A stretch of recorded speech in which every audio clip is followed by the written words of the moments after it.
Extraordinary ব্যাপার হচ্ছে এখানকার প্রাইসিংগুলো, যেমন হচ্ছে এরকম একটা থালি, একটা সবজি, ডাল এবং হালুয়া এবং 2টা পরোটা দিয়ে এটার দাম হচ্ছে মাত্র 40 টাকা। অনেকদিন পর পুরান ঢাকায় সকালের নাস্তা করতে আসলাম এবং পুরান ঢাকায় সকালের নাস্তার কিছু এক্সট্রাঅর্ডিনারি ব্যাপার হচ্ছে এখানকার প্রাইসিংগুলো, যেমন হচ্ছে এরকম একটা থালি, একটা সবজি, ডাল এবং হালুয়া এবং 2টা পরোটা দিয়ে এটার দাম হচ্ছে মাত্র 40 টাকা। আমরা আজকে আসছি হচ্ছে নারিন্দার লাল চাঁদ সুইট মিটসে, এবং এইখানে এরকম সুস্বাদু একটা সবজি, পরোটা, ডাল এবং হালুয়া পাওয়া যাচ্ছে মাত্র 40 টাকার মধ্যে। এই এলাকাটা কিন্তু বেশ প্রাচীন এবং অনেক ঐতিহ্য ক্যারি করে। পাশেই হচ্ছে ঢাকা শহরের সবচেয়ে পুরাতন মসজিদ রয়েছে, বিনোদ বিবির মসজিদ।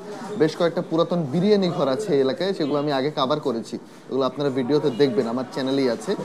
আজকে আমি দেখাচ্ছি এই এলাকার নাস্তার যে ঐতিহ্য। সকালবেলায় এই এলাকার নাস্তার যে কী পরিমাণ ক্রেজ থাকে এবং একই সাথে নাস্তার কী পরিমাণ ভ্যারাইটি থাকে এবং কত কম দামে এখানে নাস্তাটা পাওয়া যায়। নারিন্দার একটা মজার ব্যাপার হচ্ছে নারিন্দার ফুড কালচার এত বেশি গভীর এবং ডাইভার্স যে আপনি এটা 1 বা 2 দিনে শেষ করতে পারবেন না। তাই আমি নারিন্দার নাস্তার ভিডিওর একটা অংশ করার চেষ্টা করছি আজকে। এর আগে আমি আপনাদের সন্ধ্যা একদিন দেখিয়েছিলাম রাসেল হোটেল অ্যান্ড রেস্টুরেন্টের খাবারের ব্যাপারটা। আজকে আমি রাসেল হোটেল অ্যান্ড রেস্টুরেন্টের ব্রেকফাস্টে কী কী আইটেম পাওয়া যায়, সেই আইটেমগুলো কেমন খেতে, সেটার একটা অনেস্ট রিভিউ দিচ্ছি। রাসেল হোটেল অ্যান্ড রেস্টুরেন্ট নারিন্দার সবচাইতে ভিড়ভাট্টার একটা দোকান। এইখানে 2 জনের সিট পেতে, মাত্র 2 জনের সিট পেতে প্রায় 10 থেকে 15 মিনিট দাঁড়িয়ে থাকলাম আমরা সকালবেলা গিয়ে, এবং তারপরে পেলাম এই খাসির কলিজা।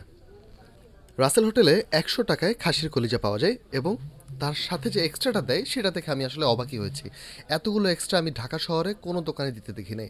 এবং মুরগির স্যুপের দাম হচ্ছে 90 টাকা। যদিও মুরগির স্যুপটা এবং স্যুপের মধ্যে যে মুরগির পিসগুলো দেওয়া হয়েছে সেগুলো আমার কাছে বেশ রুগ্ন লেগেছে। যদিও ঢাকা শহরে আমি বহু জায়গায় মুরগির স্যুপ খেয়েছি, এতটা রুগ্ন মুরগির স্যুপের যে চিকেনের অংশটা কোথাও দেখিনি। এবং মুরগির স্যুপটা আসলে বেশ গড়পড়তাই ছিল, আমি বলবো। খুব বেশি খারাপও ছিল না, খুব বেশি ভালোও ছিল না।